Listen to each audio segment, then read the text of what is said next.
Hello, hello, hello po. Good evening, good evening. Magandang gabi po sa ating pong lahat. Ayan, at hello friends. Welcome back to Global Harvest Goshen Ministry, Real Life Issues Podcast. So ito po ang inyo pong lingkod, Pastor Edric. And today we will start a brand new series na sobrang very timely talaga po. Pag-usapan natin itong Exposing Darkness series. Alam ho natin every day we hear about corruption, dishonesty or abuse of power, sa lahat ng aspeto ng buhay natin, parang normal na lang ang sometimes it leave us question, may pag-asa pa ba? Ibig sa sinatabing nating darkness o kadiliman na nangyayari sa ating paligid, sa ating buhay, sa ating komunidad, sa ating bansa, even sa buong mundo. So, tanong sa atin, can one person really make a difference in such a dark system? So, alam niyo po, God's Word doesn't just tell us what's wrong. It calls us to something higher. So, we are not meant to blend in with the darkness, but to live as light. So, sa series po na ito na Exposing Darkness, I will explore how our faith can speak into different areas ng buhay natin, sa family, government, church, institution, mga issues. Ayan, po. Not just through complaints but through courage, integrity, and hope. So, our anchor verse po sa ating pong pagsisimula ng Exposing Darkness series ay makikita po natin sa Ephesians chapter 5 verse 11 po. Ang sabi po doon, have nothing to do with the fruitless deeds of darkness, but rather expose them. So tingnan natin just give you a little background nitong ating pong text ay at least para ma-appreciate natin saan nagmumula si Paul dito sa kanyang text dito sa Ephesians chapter 5 verse 11. Una, who Paul is addressing? Kanino ba niya in-address itong Ephesians 5:11? Ang kanya lang primary audience, Paul is writing to the believers in Ephesus, a young church planted in a city famous for its pagan worship, occult practices, and immoral culture. So, ano ang identity ng mga readers niya? These were Gentile Christians, non-Jews, who have turned from idol worship to faith in Christ. So Paul, si Paul often reminds them, you were once darkness, but now you are light in the Lord. So why it matters? Itong Ephesians 5:11 na na-address ni Paul. They were surrounded daily by darkness, alright? Ano yun? Sexual immorality, greed, corruption, idolatry, drunken feast, sorcery, and Paul urged them not to blend in but to stand out as light. So, and for this first episode po natin na ating Exposing Darkness series, we'll talk about the call to be different. Yan po yung una nating pag-usapan, the call to be different. So, again po, si Paul, nung sinulat niya po ang Ephesians o Efeso, ay siya po ay nakatira under the Roman Empire, okay? A government known for what? Corruption, immorality, and even oppression. Pero hindi niya sinabi na magrebelde kayo or mag-complain lang sa mga taga-Epeso. Instead, he told believers sa Epeso, Church of Epeso, don't participate in darkness, expose it. Yun po yung tagubilin ni Paul sa mga believers, doon sa under Roman Empire government. No? Don't participate in darkness. Expose it, sabi no. So that means, friends, be different. Okay? Don't copy the system. Don't blend in but shine as light, yung sinasabi ni Paul. Ibang klase ka dapat. Kumbaga, yun ang paraphrase ni Paul. Ibang klase ka dapat. Huwag mong gayahin ang bulok na sistema, huwag ka ring makihalo sa agos ng mali o makukompromise. Sa halip, ipakita mo ang liwanag ni Kristo sa pamamagitan ng buhay mong tapat at malinis. To be different, means choosing God's standards over the world's standards. Yan po yung sinasabi po ni Paul, to be different. Alam niyo po mga kaibigan, in a system where compromise and corruption are often seen as normal, normal cycle na. Kumbaga ay naging parang bisyo na yung sistema ng corruption or wickedness. Christians are called to resist the pull to conform. So, ang ibig niya sabihin, huwag kopyahin ang sistema. Ito ay nagpapaalala sa atin na huwag sundin ang mga pattern ng hindi tapat, mga shortcut o makasariling ambisyon na maaaring tanggapin ng lipunan. Okay? Ang huwag makisama, ang sinasabi ni Paul ay nagtutulak pa sa atin, hindi lamang para tahimik na umiwas sa kasalanan, kundi mamuhay sa paraang makikita ang ating tinatawag nating integridad. So, instead, sabi ni Paul, instead we are called to shine as light, to live with honesty, justice, and compassion, so that others see God's truth through us. Yan, So, our role, yung ating pong role dito is not only to reject rejection, but to reflect, Christ's character, bringing hope and conviction into spaces where it's missing. So, tingnan natin, may tatlong pag-uusapan natin dito sa ating unang serye ng Exposing Darkness series. Number 1, darkness is normal in the world. Ayan, Kapag sinabi nating darkness, we're talking about what?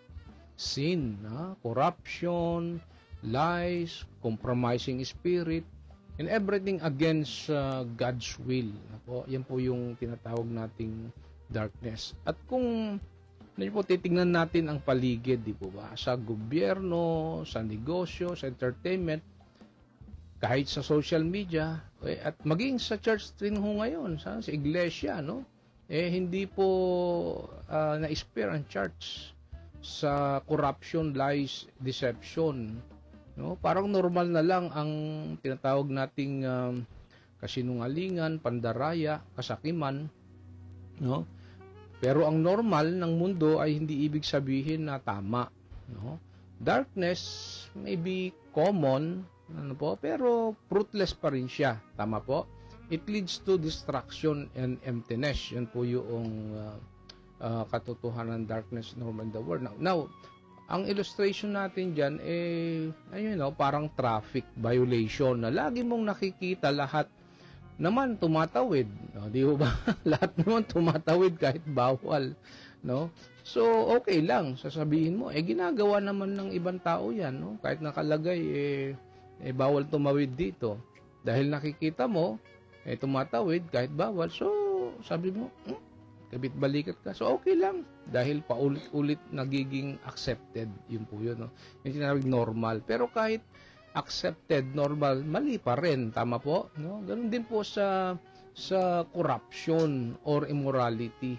Okay? Just because, alam niyo po, marami ang gumagawa, hindi ibig sabihin acceptable kay God. Ano po? So, ano po ang biblical tie-in natin dito sa ating text po ngayon, bukod sa Ephesians chapter 5 verse 8, ito rin, pwede nating makita itong Romans chapter 12 verse 2 as a biblical tie-in natin, Sabi sa Romans chapter 12 verse 2, Do not conform to the pattern of this world, but be transformed by the renewing of your mind. So, alam niyo po mga kapatid, kaibigan, friends, the word may normalize darkness, right? Pero alam niyo po, tayong mga may takot sa Diyos, right? Tinawag na mamuhay differently. Amen? Okay, sa gobyerno at lipunan, alam natin, even sabi ko nga po, hindi po na-experience ang church po ngayon, even sa church, corruption, compromise, open look normal. O nakakalungkot. Pero just because it's common doesn't mean it's acceptable. So, example ulit, no? Yung lagayan system o palakasan culture, alam nyo, normalized pero fruitless at destructive po yan. Ano po? So, yan po yung una na makita natin, ma-realize natin ng konsepto ng tinatawag nating exposing darkness. Number 1, sabi nga natin, ay darkness is normal in the world. Number 2, no, Christians are called to stand apart. Yan, no po. So, anong gagawin natin bilang mga mamamayang may takot sa puso natin, bilang mayroong kumikilalang Diyos, no? Christians are called to stand apart. Kung ang kapatid, alam nyo kaibigan, kung ang mundo po ay sanay na sa darkness o dilim, no? Yung tawag nating synonyms ng darkness ay sin, corruption, wickedness. Ang mga Kristiyano po ay tinawag para maging kakaiba. Ayan po yun, no? Hindi lang para iwasan ang kasalanan. Alam niyo po ba na hindi lang po yung may kasalanan din na omission of sin, no? Ay sinasabi nating omission of sin, alam mong tama, pero hindi mo ginawa, hindi ka nanindigan, hindi ka kumibo, pinagwalang bahala mo, yan ang sinatawag nating omission of sin. So, meron tayong commission of sin, ibig sabihin talagang lantaran ang kasalanan, pero merong omission of sin. So, ibig sabihin, guilty tayo kapag may bagay na nakita natin na mali sa sistema, maling pamamaraan o maling kaisipan, maling turo, hindi natin po itinama, hindi natin po isiniwalat, hindi po natin binigyan ng pansin para maitama, yan ang omission of sin, no? So, hindi lang para iwasan ang kasalanan, yun po yung omission of sin, kundi para ipakita ang ibang paraan ng pamumuhay. Yung bang pamumuhay na tapat, malinis at puno ng pag-ibig. You know, brothers and sisters in Christ, standing apart doesn't mean magiging self-righteous tayo o hiwalay sa lahat ng tao. Ibig sabihin po nito, kahit nasa gitna ka ng sistema na puno ng compromising, corruption, darkness, sins all around us, pipiliin mong manatiling tapat sa Diyos. Tama po? No? Pipiliin mong maging tapat sa Diyos. So, hindi dahil ito ang uso, ito ang kalakaran, makikiisa ka na, makikibahagi ka na. So, pipiliin mong manatiling tapat sa Diyos. Mahirap po yan, no po? Lalo na kapag may pressure sa atin, no? Lalo na kapag may mga bagay na kinukonsider natin. Mahirap po itong manatiling tapat sa Diyos sa sistema ng mundo natin na puno ng kompromiso. Parang ilaw na po sa kwarto na madilim. Alam niyo po yun? Parang ilaw sa kwarto na madilim. Kahit maliit, kitang-kita. Di ba? Ganyan po ang Kristiyano. Yung mayroong takot sa Diyos, sa isang environment na puno ng dishonesty, alam niyo po yun? Example, sa opisina, na normal na ang under the table, ikaw ay tatanggi at magiging honest. Hindi ka magiging blend in o makikibahagi, kundi mag-stand out. Alam nyo, mahirap mag-stand out, no? Mahirap manindigan sa katotohanan, sa holiness, righteousness, and truth. Kasi kukutsain ka, maraming magagalit sa'yo, maraming kukontra sa'yo. Kasi nga, ganyan talaga yon. Kapag ikaw ay nanindigan sa holiness, righteousness, and truth, asahan mo, marami kang mga hindi ka ipapalo kundi ano ka, ang tawag doon. Yun na, basta kukontrahin ka, no? Okay lang, basta nag-stand out ka sa holiness, righteousness, and truth. So, ano ang biblical tie-in natin dito, no? So, again, sabi doon, Ephesians 5:8, for you were once darkness, but now you are light in the Lord. Live as children of light. Yan, no? So, dati, aminin natin, ako po, naaminin ko po sa inyo, ano po, namuhay naman, sa natawag nating madilim na pamumuhay, no? Pero dahil by God's grace, ayan, sa biyaya ng Diyos, hindi po pinatili ng Diyos na mamuhay doon sa kasalanan, sa kalokohan, sa kapalpakan. So, ang ganda nito, no? Ephesians 5:8, for you were once darkness, but now you are light in the Lord. Live as children of light. So, dati, aminin natin, no? Dati tayo, katulad din ng mundo, no? Pero dahil kay Kristo, no? Binigyan tayo ng bagong identity. Amen? At dapat, alam niyo po yan, makikita ito sa ating buhay. Alam niyo po, kapag sinabi nating tayo ay Kristiyano, anak na ng Diyos, o followers, disciples of Jesus Christ, hindi ka tinawag para sumabay sa agos. Yan, no, ng kalakaran ng mundong ito na natawag nating hindi ayon sa panuntunan ng Diyos. Tinawag tayong maging kakaibang ilaw, yan po yun, no, sa gitna ng dilim. Amen? So ang Ephesians 5:8 again, sabi doon, for you were once darkness, okay?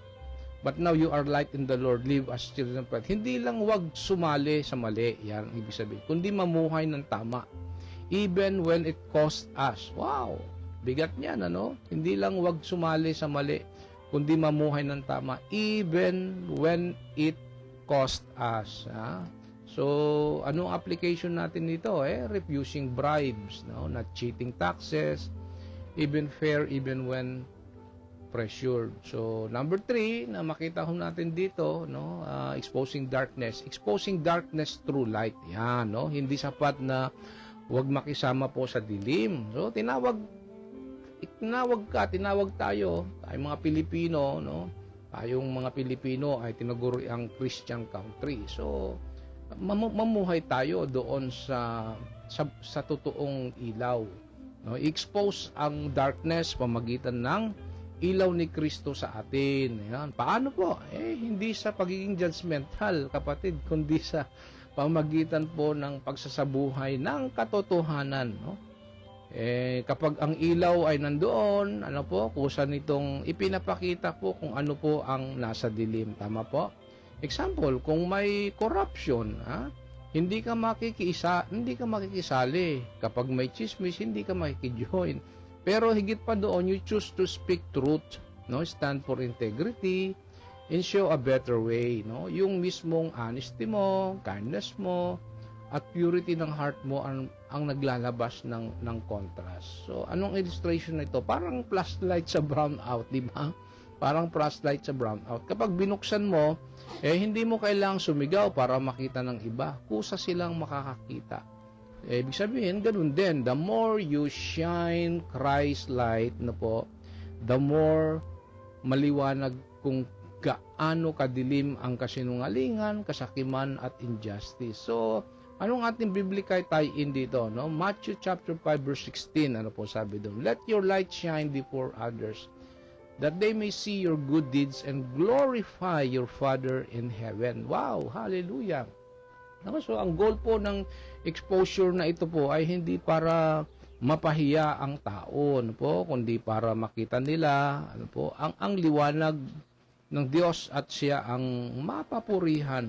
Alright? Hindi mo kailangang sumigaw para makita ng dilim. I-on mo lang ang ilaw at kusa itong lalabas. Tama? Ano po? Tama? So, exposing darkness through light, hindi kailangan ng violent protest o judgmental attitude, no? Simply living with integrity exposes corruption, no? Ito yung istorya ni Daniel. Alam niyo po niyo sa Daniel chapter 6, di ba? He worked in a corrupt government, no? Yan po yung istorya ni Daniel chapter 6. Basahin niyo na lamang po, medyo mahaba po yan. No? Daniel worked in a corrupt government. Pero dahil blameless siya, may takot sa Diyos, people saw the difference. So, kapatid, kaibigan, no po, as citizens, bilang mga Pinoy, bilang mga Pilipino, bilang mga Kristiyano, no po, when we vote, no, do we choose leaders based on character or convenience? Yan pang tanong, no? O as employees, no, kung ikaw ay nanunungkulan, do we join in these honest practices or live with integrity? O as Christians, no, do we curse the darkness lang or do we shine? So remember, mga kapatid, no, small acts of honesty can ripple across society. So friends, no, mga kaibigan, minsan feeling natin maliit lang ang role natin sa gitna ng malaking, issues ng gobyerno, ng mundo, ng paligid natin, even ng issues sa church. Pero tandaan, no, darkness can never overcome even the smallest light. Tama? Amen. No, God is not asking us, no, to change the whole system by ourselves, no, but He is calling us, no, to be different, no, to stand as light. And when His people shine, alam niyo po nangyayari, when His people shine, wow, the system cannot stay in darkness. Yan po ang maganda. So, ang ating podcast po ngayon, Exposing Darkness series, at may title na The Call to be Different. Ibig sabihin, ang pagiging Kristiyano natin ay hindi lang po tungkol sa pagpunta sa church o pagsuot ng Christian level. It's a calling to live differently, no? To think, act, and choose in a way na taliwas sa normal ng ginagawa ng mundo na hindi sang-ayon sa panuntunan ni Diyos. Kaya kung ang system ng mundo po ay puno ng pride, kasakiman, no, corruption, compromise, everything there na may larawan ng kasalanan, tayo naman po ay tinawag na mamuhay in humility, generosity, holiness. Amen? So, parang estudyanteng ayaw mangopya, no? Kayong mga estudyante, di ba? Hindi kayo nangungopya, di ba? Parang estudyanteng ayaw mangopya kahit lahat ng kaklase ay nangungopya, nag-cheat, gumagawa ng kodigo. Oo, baka siya ang pagtawanan o ma-ostracize. Pero sa uli, alam niyo po, siya ang tunay na may integrity. So, ganun din po sa buhay natin bilang mga Kristiyano. Standing out for Christ isn't always easy, but it's always worth it. So, that's our prayer for the whole nation. Bilang mga Pilipino, bilang mga Pinoy na nagmamahal sa ating bansang Pilipinas, no po, standing out for Christ, no po, isn't always easy, but it's always worth it. So, how to live the call to be different? Yan, no? So, nasa huling segment na po tayo. How to live the call to be different. Number 1, choose integrity over compromise. Choose integrity over compromise. Ibig sabihin sa school, trabaho, negosyo, even sa church, sa government, kung may chance na madalian ang bagay sa maling paraan, ay piliin ang tama kahit mahirap, no? So integrity is what sets us apart. Number 2, practice kindness in a harsh world. Ibig sabihin, habang ang iba po ay toxic, harsh, at cancel culture ang uso, Christian response is gentleness, amen, and kindness. Yes, simple words like salamat or kumusta ka, shine light in a negative space. So, number 3, guard your mind and heart. Ibig sabihin po, huwag hayaan na media, peer pressure, or culture dictates your values. Fill your mind with God's Word and let it shape your decisions. Amen? Remember, kung anong pinapasok mo yon, din ang lalabas sa'yo. Tama po? So, number 4, and last, be bold, no, in small things. So, minsan, hindi kailangan grand gestures, no, saying no to cheating, standing up for what is right, or openly acknowledging your faith sa conversations are small but powerful acts of light. So, kapatid, kaibigan, mga kababayan kong mga Pilipino, no po, to live different is to live daily for Christ in choices, in character, in courage. So, tulad po ng mga mamamanampalataya sa Epeso, yung ating text po ngayon, no, sa Ephesians 5:11. Ang mga Kristiyano po noon, ngayon ay tinawag hindi lamang upang maiwasan ang kadiliman, kundi upang ilantad ito sa pamagitan ng pamumuhay ng may integridad kung saan normal ang katiwalian, no? Itaguyod ang kadalisayan kung saan ipinagdiriwang ang imoralidad. At panghuli, pagsasabi ng katotohanan kung saan madaling kumalat ang kasinungalingan. So ano po ang ating biblical tie-in po dito? Sa 1 Peter chapter 2 verse 9, ito pong iwanan kong verse sa inyo. Sabi doon, "But you are a chosen people, a royal priesthood, a holy nation, God's special possession, that you may declare the praises of Him who called you out of darkness into His wonderful light." Ibig sabihin, mga kapatid, kababayan, the reason we're called to be different is because we belong to a different kingdom. Amen? Wow, hallelujah. We belong to a different kingdom. So, kung hindi halata, kapatid, kaibigan, mga kababayan kong mga Pilipino, ang pagkakaiba mo sa mundo ay baka nakakalimutan mong tinawag tayo ng Diyos. Ang bansang Pilipinas po ay tinawag ng Diyos na maging iba. Tayo po ay manalangin. Lord, salamat. Salamat po kasi tinawag mo kami out of darkness. Hindi lang po ang mamamayan ng Epeso, even ang bansang Pilipinas, you call out of darkness into your light. Patawarin mo kami for the times na po we compromise or stayed silent. Oh God, Lord Jesus and Holy Spirit, give us courage, Lord, to stand for truth and to live differently even in a corrupt system, Lord. Even in these darkest hours of our life, of our nation, of city or world. Make us light bearers in our families, workplaces, nations, and our church. Our Heavenly Father, thank you for your word that reminds us not to participate in the work of darkness, but to stand as a light to show the truth. Lord Jesus, Abba Father, Lord Holy Spirit, bigyan niyo po kami ng tapang po na huwag magkompromiso at ng karunungan kung paano ihahayag ang liwanag po ng iyong katotohanan sa aming pamilya, trabaho, komunidad, sa aming iglesia, at sa aming bayan. Help us to live cleanly and honestly so that others may see the light of Christ in us. This is our prayer. In Jesus' name, amen and amen. Sige po, tanggapin po natin ang bendisyon, pagpapala ng ating Diyos. Brothers and sisters in Christ, walk now in the light of Christ. Have no part in the works of darkness, but show forth the truth and holiness. May the grace of the Lord Jesus Christ, the love of God the Father, and the communion of the Holy Spirit be with us, be with our nations, be with the world as you become a light in the midst of darkness. I bless you now in the name of the Father and of the Son and of the Holy Spirit. Amen, amen, amen. Hallelujah, hallelujah. Okay, sige po.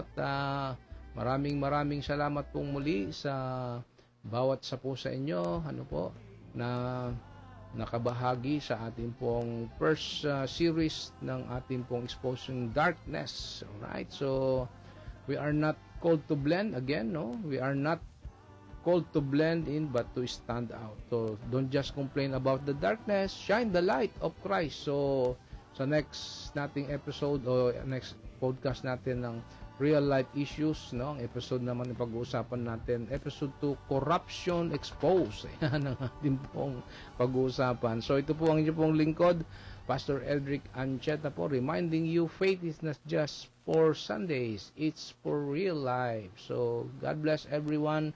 Shalom. Panginoon, kami narito ngayon at nananabig sa inyong presensya.